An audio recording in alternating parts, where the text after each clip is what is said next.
Welcome to Episode 4 of Followers of the Cross. This is your host, Jason Reynolds. Today, I'm interviewing Tank Jones. Tank stars as a slave named Jim Young in the faith-based movie Union Bound, a Civil War movie. The movie hit theaters April 22nd across the country. Union Bound is based on the diaries of a real Union soldier, Joseph Hoover. The movie tells how Hoover was captured by the Confederacy, but enlisted Young's help to return home. The movie was directed by Harvey, Lowry. Other stars include Oliver Stone's son, Sean Stone, as well as Randy Wayne. Wynonna, Judd's husband, Cactus Moser, recorded the theme song and plays a soldier. And now to the program. Tank, tell me a little bit about the movie and a little bit about the character that you play. Well, like you said, the movie Union Bound is actually based on the diaries, real-life diaries of a real Union soldier, a real man who lived. His name is Joseph Hoover, and he fought for the Union. He got captured by the Confederacy in what was called the Battle of the Wilderness and shipped down to Andersonville prison. And from there, they shipped him up to a prison further up north in the Carolinas. He managed to escape in the South, and he was stumbling on plantations, and he ended up on a plantation that my character, Jim Young, who is based on a real man, Joseph actually wrote about him in his diary, and what ends up, so from there, Joseph ends up coming to war to preserve the Union and free the slaves, but he ends up becoming a prisoner and now is in trying to enlist the help of slaves to get him free. And I never learned about that in history. It's a mind trip, and people say that's an interesting take. But the fun is, they always say fact is stranger than fiction. It's not. It's not a take on a story. It's based on true life events. And yeah, so it comes out Friday, April 22nd. So hopefully your listeners and your readers can see it, because again, it's based on historical events, and wonderful film to be a part of. Wonderful story. I think everybody should really actually know this story, because it's a story of heart and humanity. Yes, and so how did you get involved with the project? I know a lot of times it's just casting this done and so forth, or did you have any personal connections with the producers? Yeah, this was not casting at all. As a matter of fact, I spend a lot of time in California, but actually my home base is Arizona. And the reason is because I have 3 kids, and I think that I like the feel of where I live and to raise them here. But being in Arizona, even though I spend a lot of time in California, not as many auditions as you were saying. But fortunately, I have a body of work that there's a lot of people that know me, and will sometimes I get casting to come in, and sometimes I have to audition, sometimes not. Well, my good friend Harvey, Lowry, who actually directed the film, who got nominated for Best Director for the film as well, he happened to be shooting a film in Arizona. And this also happened to be at a time where I'm not feeling really good about myself. I mean, I feel like I'm doing everything right. The faith is there, the optimism is there, the work is there, the preparation, but I'm doing all these other different things, and what I really want to do is act, because when I feel the freest, the most fun time is when I'm in front of a camera or even just on a film set. I love everything about the process, but I'm not doing any of that at this time. And Harvey says, I'm shooting a film out here, come down, let's sit down, let's talk. And I'm explaining all this, and I'm talking to my friend. I'm not expecting him to put me in the film that he's doing, none of that. I'm just talking. It's just friend to friend. And then what he says, you know what? I want you to look at the script. I have a film coming up that I'm shooting in 6 weeks down in the Carolinas. And I said, really? He said, take a look at it. Let me know what you think. And he told me the story of Joseph Hoover. I said, wow, just like you said, that's an interesting take on the Civil War. And he said, it's not a take, it's based on his actual diary. So I said, that fascinated me right there. So I read it, loved the script, and I gave him notes on it. I was talking to him about the character of Simon. I was talking to him the character of Jim Young, who I would eventually play. But they were looking at an actor who had a role in Walking Dead to play the character of Jim Young. But when I gave Harvey my notes and I was explaining what I thought about the script, he called me up. He said, how would you like to play Jim? I said, really? He said, yeah. He said, you don't have to audition for it. I believe I'm directing it. I've already talked to the producer about you. I believe in you. I told him who you are, and I know you can pull off the role. And that humbled me so much. I said, I'll forever be grateful to Harvey. He's already like family. I know his family. He knows mine. But to give me that opportunity to pull this off, and hopefully when people go see it on Friday, April 22nd, they'll see the work and preparation, because I wanted to make sure I wasn't the weak link in the film, and to make them a living, breathing person to people that see him. Okay. And that answered one question I had when the movie was coming out. Tell me a little bit about the distribution of the movie as far as, I know that you're not on the business side of it, but how wide of a release does the movie have? Well, the great thing about the film is we get to say it's premiering nationwide, because it is. It's in, I think it's actually playing in, if not all 50 states, pretty close. It's in a couple hundred theaters across the country. People who want to know where it's playing near them can go to unionboundthemovie.com. But it's got a couple hundred theaters, and that number actually has expanded because some of the heads of some of the movie theaters have watched the screener, and they thought that it was an important film, and it was a film that was nicely made, and people will really enjoy. So it started to lead to a wider and wider release. So when it comes out, we're going to see how people really, what they really think about it. But I think they'll enjoy it. The feedback has been largely positive. It's won a lot of awards at some film festivals. So hopefully people will come out and support it and see it. Excellent. Well, and one question I had was, of course, the Civil War continues to be so divisive today, and all of the different issues around the war and everything.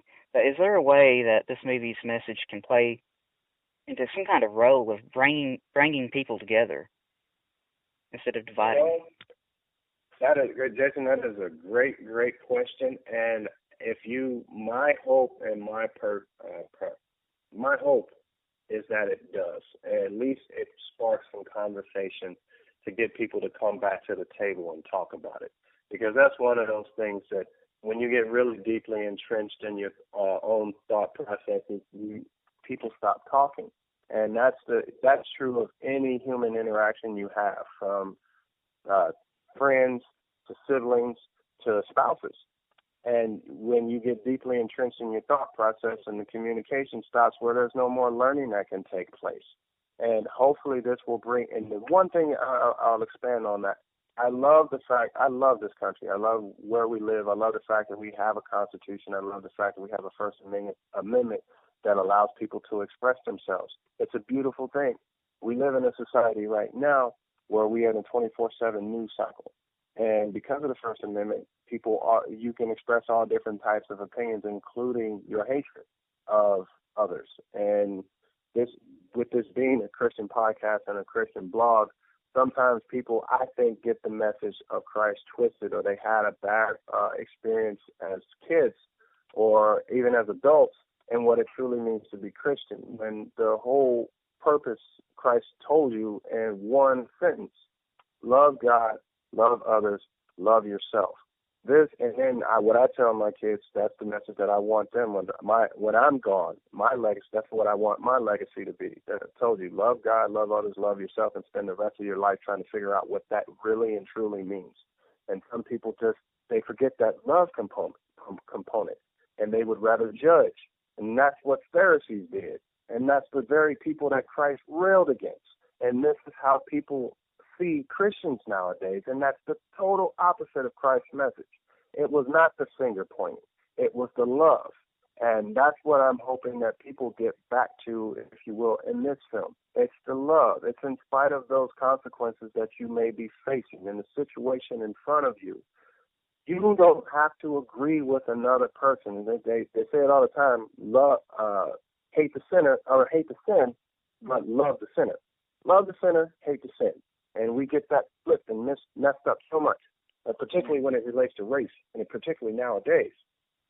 And I think when you picture this, you have a white man, who gets captured, shipped down, and now he stumbles and he's trying to enlist the help. He was himself shackled, trying to get the help of people who are considered property, who are shackled, who are not free, to get them to help him make his way back up north so he can get free. That's a mind trip, but it's based on a true story, and it's humanity. I'm hoping that, and it, again, this is at a time with dark history in our country's history, the Civil War. People say, oh, that was 150 years ago. But people, it was only 150 years ago. And it's a story. I really do. I hope it does, Jason. I hope that people take a look and it at least brings them back to the table so it can be discussed without all the malice and out all of the venom spewed. Let's have a conversation, a real debate about it, and let's get back to what it means to be human. Because we all, despite on what you look like on the outside, we are all human. We have cultural differences. We may look different, but we're the same. Yes. So, yes.